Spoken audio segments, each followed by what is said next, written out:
യെഹെസ്കേൽ പ്രവാചകന്റെ പുസ്തകം 38-ാം അധ്യായം.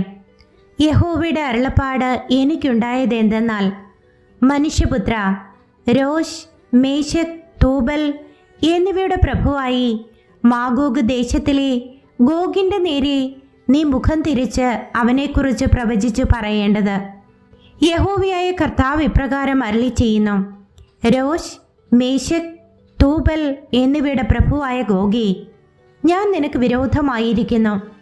ഞാൻ നിന്നെ വഴി തെറ്റിച്ച് നിന്റെ താടിയലിൽ ചൂണ്ടൽ കൊളുത്തി നിന്നെയും നിന്റെ സകല സൈന്യത്തെയും കുതിരകളെയും ഒട്ടൊഴിയാതെ സർവായുധം ധരിച്ച കുതിരചേവകരെയും ഒട്ടൊഴിയാതെ വാളും പരിചയും പലകയും എടുത്ത ഒരു മഹാസമൂഹത്തെയും അവരോടുകൂടെ ഒട്ടൊഴിയാതെ പരിചയും തലക്കോരുകയും ധരിച്ച പാർസികൾ, കൂശ്യർ, പൂത്യർ, ഗോമരും അവൻ്റെ എല്ലാ പടക്കൂട്ടങ്ങളും, വടക്കേ അറ്റത്തുള്ള തോഗർമ ഗൃഹവും അതിൻ്റെ എല്ലാ പടക്കൂട്ടങ്ങളും എന്നിങ്ങനെ പല ജാതികളെയും നിന്നോടുകൂടെ പുറപ്പെടുമാറാക്കും.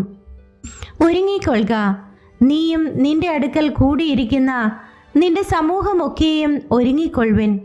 നീ അവർക്ക് മേധാവിയായിരിക്ക. ഏറിയ നാൾ കഴിഞ്ഞിട്ട് നീ സന്ദർശിക്കപ്പെടും.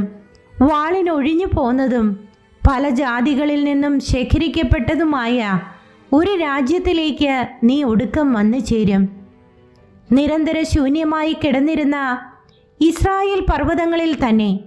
എന്നാൽ അവർ ജാതികളുടെ ഇടയിൽ നിന്ന് വന്ന് എല്ലാവരും നിർഭയമായി വസിക്കും. നീ മഴക്കോൾ പോലെ കയറി വരും. നീയും നിന്റെ എല്ലാ പടക്കൂട്ടങ്ങളും നിന്നോട് കൂടെയുള്ള പല ജാതികളും മേഘം പോലെ ദേശത്തെ മൂടും.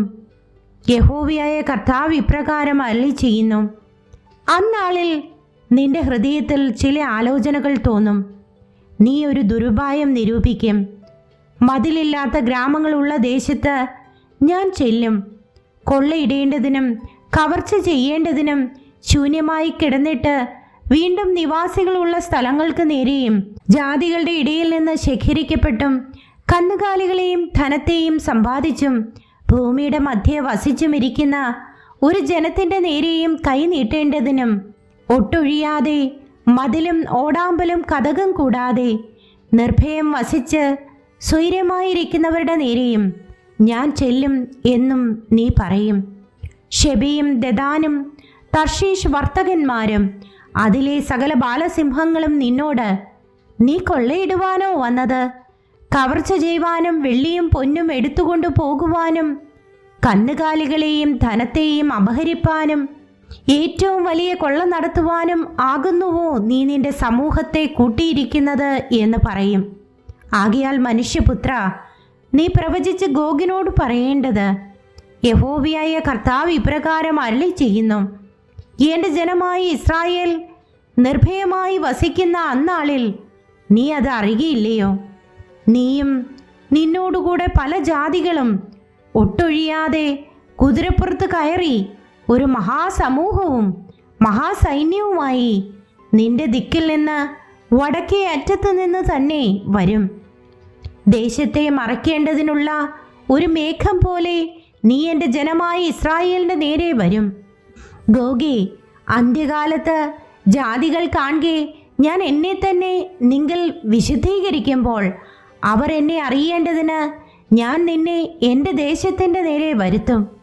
യഹോവയായ കർത്താവ് ഇപ്രകാരം അരുളി ചെയ്യുന്നു: ഞാൻ നിന്നെ ഇസ്രായേലിന് വിരോധമായി വരുത്തും എന്ന് പണ്ടത്തെ കാലത്ത് അനേകം സംവത്സരങ്ങളായി പ്രവചിച്ചു പോന്ന അവരുടെ പ്രവാചകന്മാരായ എൻ്റെ ദാസന്മാർ മുഖാന്തരം ഞാൻ അന്ന് അരുളി ചെയ്തത് നിന്നെക്കുറിച്ചല്ലയോ? ഇസ്രായേൽ ദേശത്തിന് വിരോധമായി ഗോഗ് വരുന്ന അന്നാളിൽ എൻ്റെ ക്രോധം എൻ്റെ മൂക്കിൽ ഉജ്ജ്വലിക്കും എന്ന് യഹോവയായ കർത്താവിൻ്റെ അരുളപ്പാട്. അന്നാളിൽ നിശ്ചയമായിട്ട് ഇസ്രായേൽ ദേശത്ത് ഒരു വലിയ ഭൂകമ്പം ഉണ്ടാകും എന്ന് ഞാൻ എൻ്റെ തീഷ്ണതയിലും എൻ്റെ കോപാഗ്നിയിലും അരുളി ചെയ്തിരിക്കുന്നു.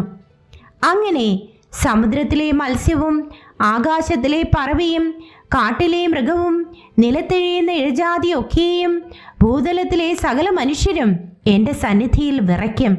മലകൾ ഇടിഞ്ഞു പോകും, കടും തൂക്കങ്ങൾ വീണുപോകും, എല്ലാ മതിലും നിലംപരിച്ചാകും. ഞാൻ എൻ്റെ സകല പർവ്വതങ്ങളോടും അവൻ്റെ നേരെ വാളെടുപ്പാൻ കൽപ്പിക്കും എന്ന് യഹോവയായ കർത്താവിൻ്റെ അരുളപ്പാട്.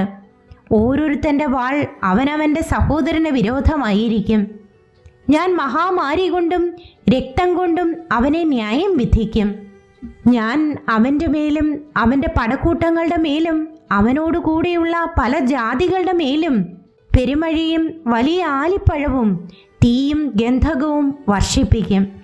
ഇങ്ങനെ ഞാൻ എന്നെ തന്നെ മഹത്വീകരിക്കുകയും എന്നെ തന്നെ വിശുദ്ധീകരിക്കുകയും പല ജാതികളും കാണുകെ എന്നെ തന്നെ വെളിപ്പെടുത്തുകയും ഞാൻ യഹോവ എന്ന് അവർ അറിയുകയും ചെയ്യും.